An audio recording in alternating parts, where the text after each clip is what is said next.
What are you waiting for? Hello friends and viewers, this is Ghost in the Show doing another discussion video about the Incredibles game. If you haven't watched my first video, I do recommend checking it first. Well, the movie's about an hour and a half long. The game's about 15 hours long, so there's a lot of content that has been added to the game to make sure that it offers a competitive experience. So It would take an average of 2 to 5 hours to finish this game, and I tried the best I could to gather a bunch of collectible concepts in my run, but I can't get them all. Sorry.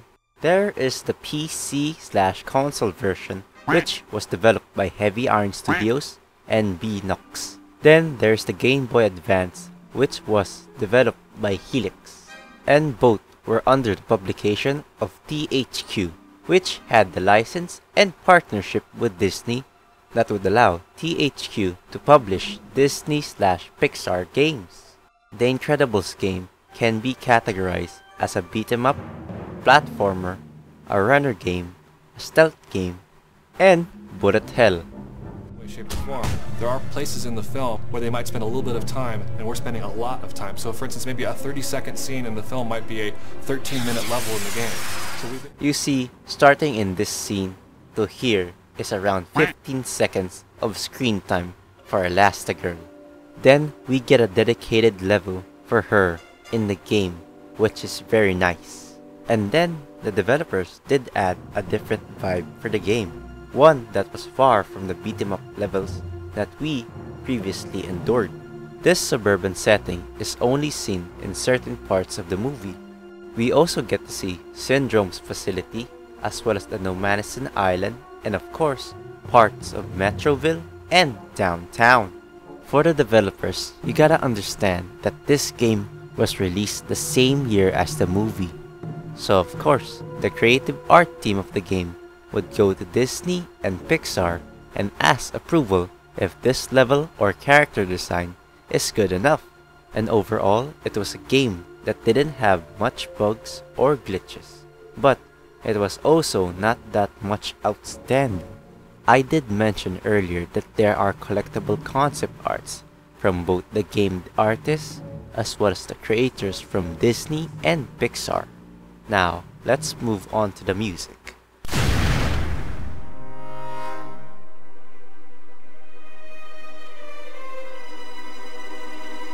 The music overall for The Incredibles is kind of a 60s orchestral jazz thing. And the director really wanted that sound, that 60s sound. He wanted everything authentic, real instruments, no synth, nothing that wasn't there at the time. I enjoyed doing a lot of the retro sounds that we did. I mean, I enjoyed some of the sounds of the 60s and styles we were able to revisit, because it was a definite stylization that both we've been able to do with the game and the film. The orchestrators that I worked with on the film, they were able to help out and turn the film music into what is going to become the game music. And if you listen to them side by side, you say, well, yeah, that definitely came from The Incredibles. That feels like it's from the world of The Incredibles. The music, of course, was different compared to the movie, but still retained the same atmosphere of the 60s orchestral jazz.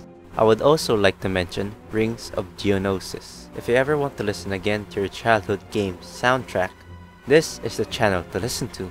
So thank you, Rings of Geonosis, for providing the music as well as crediting the composer.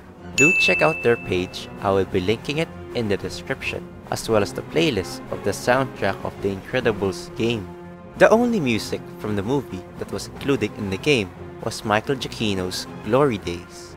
I would know because my long play video got copyright after uploading it. The music was astonishing. The hype and the flow of it during fights and certain sequences was amazing. You need permission to start the game? But let's all be honest. Whenever you hear the main menu theme, a certain voice is unforgettable. Samuel L. Jackson, Spencer Fox, Sarah Vowell, Jason Lee, and Dominic Luis were original voice actors of the movie, and they also took part voicing in the video game adaptation as well. They really utilized Samuel L. Jackson, cause at the start of the game, you get to hear his voice, and in the first 2 levels, he guides you as well. Spencer Fox and Sarah Vowell, the voice of Dash and Violet, did a certain amount of dialogue in the game. But Jason Lee, the voice of Buddy Pines and Syndrome, was just seen in the flight sequence. Sadly, we didn't get to see his in-game model, unlike Violet and Dash, but we only got the clips of the movie that features Syndrome. Richard McGonigal and Elizabeth Daly voiced Bob and Helen Parr. Richard had voice in various media, but one of his most notable work is being the voice of Victor Sully.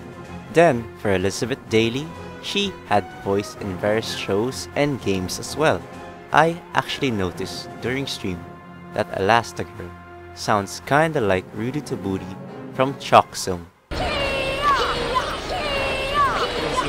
How do I get into these situations?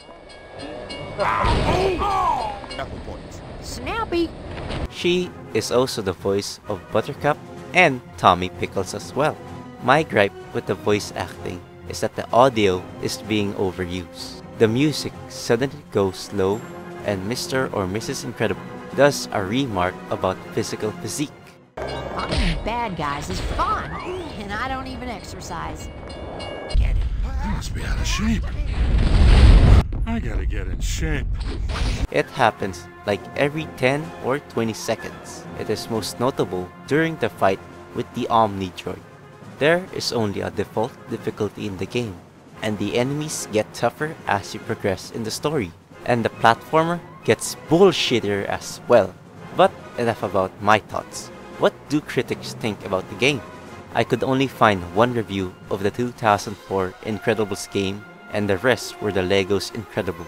But for a game called The Incredibles, this game sure lacks incredibility. But the game, though, it was supposed to make you feel like The Incredibles. Now we get to use the cheats of the game.